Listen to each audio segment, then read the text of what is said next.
two pieces so far. There may be more pieces before I'm done, but the first piece is the real self is not something to be searched for. The more you search, the more you become like that cat chasing its tail, or the dog chasing its tail, whichever it is that chases its tail in a circle. You're like this.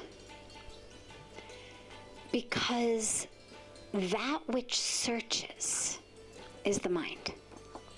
The mind only understands distinctions. I can only search for something I don't already have. I mean, we all know the joke of, you know, it's happened to most of us probably, having our glasses on our head and we're searching around for where are my glasses.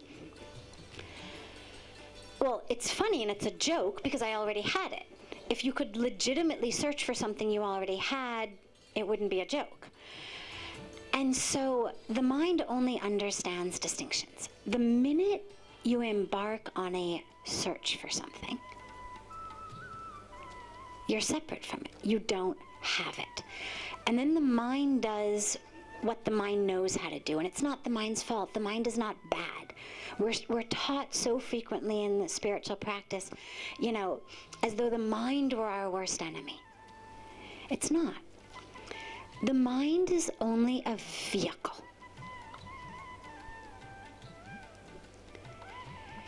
If I see violence, and I'm seeing, or let's say I'm watching TV and it's a show of horrible violence and profanity and nudity and all of these things, I don't say to myself, God, you stupid eyes, like I can never depend on you. God, what are my eyes doing? The eyes are just a vehicle. A vehicle for that which I've turned on to come into my understanding of perception and sensation. The eyes are not actually creating anything. And in the same way, what the mind is doing, it's doing based on what we're giving to it. If you're listening to horrible music and it's creating this yucky feeling inside of you, well, it's not your ears' fault. The ears are just transmitting what you're feeding them. So the mind is actually just a vehicle through which, you could say, consciousness or perception, or I don't want to get too semantic right now, but through which we have the experience.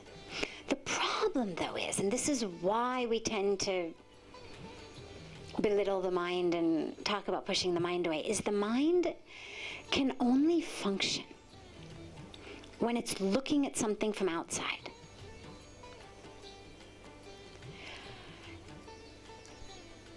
And this is why these Zen koans, for example, that, you know, the Zen Buddhist masters give for meditation. Well, why in the world would thinking about what's the sound of one hand clapping give you enlightenment? Like, it doesn't make any logical sense. The theory behind it is when the mind can no longer do the only thing the mind knows how to do, it stops.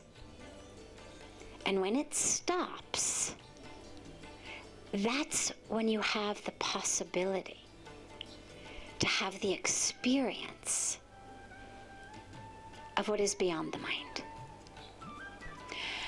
And I say this to you because when you frame a question and you frame your thought and you tell yourself, I'm searching for my true self.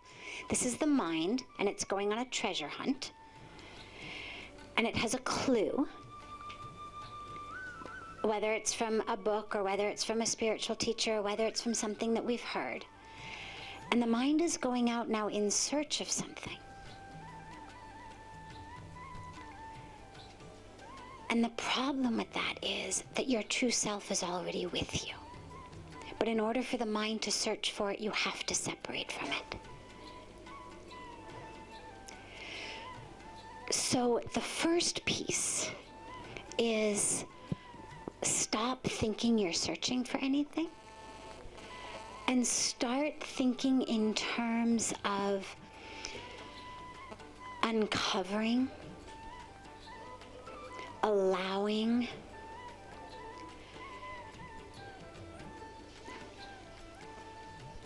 being.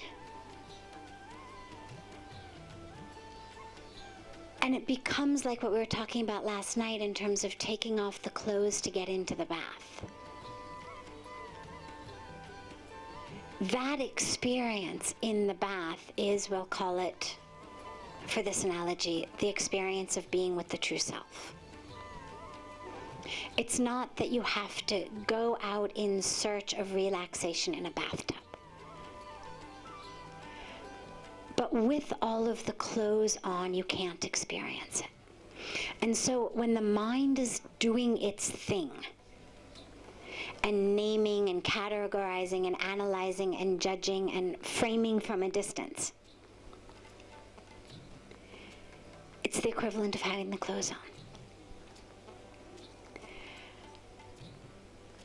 And so what you need to do first is simply understand that it's already there, so that the nature of what you're calling the search changes.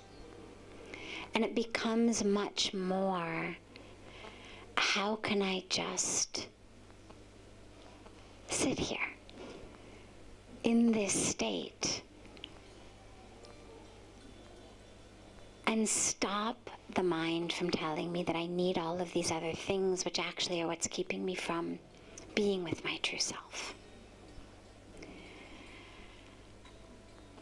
And then, in terms of the fear, the palpitations and this that comes as you get closer, this goes back to the concept of the ego and the ego's insidiousness. It doesn't want to not play the leading role in the drama of your life. But when you experience the true self, there's no role left for the ego. The ego feeds itself on insecurity, on lack, on scarcity, on the fact that you need to do, achieve, attain, become. And then the ego sets out how we're going to do these things, and it compares us to others. How do we compare ourselves with those who are also doing and achieving and attaining and becoming? And compared to some we're better, some we're worse, but there's always a place to go. And so as you start to get close, that fear is the ego's fear of death. And this is why, actually, so commonly when people start to go deep on a spiritual path, you actually start to hear a lot about visions of dying or nightmares of dying or all of these things that tends to surround death. And people will come and say, I don't know, somehow out of the blue, I feel like something's going to happen to me. I'm having these premonitions. And it's not actually death of the body. The body is still healthy and fine, but there's something inside that knows it's dying, and it's coming out through the subconscious in this fear and this grasping. And however old we are, whether it's 5 or 15 or 50 or 85, our entire identity has been based on the ego. And so although it sounds really pretty to slip into this bath, it's not quite as simple as the analogy would make it sound. Because how we identify as ourselves is so wrapped up with the ego that when we start to separate from the ego, it actually starts to feel like we're pulling some of ourselves. And that's where the fear comes. And lastly, that's where the role of faith is. That, okay, I don't know who I'm going to be. or who I am if I'm not a victim of this, the doer of that, this role, this identity, that identity, the one who was abused, the one who was betrayed, the one who was always successful, the ugliest one, the most beautiful one, whatever. I don't know who I'm going to be when I'm not that. And that's the ego's fear. But if you can just have faith that who you are is so much more beautiful and so much more perfect and so whole and so complete, that it's a safe place to go, that you're not going to disintegrate.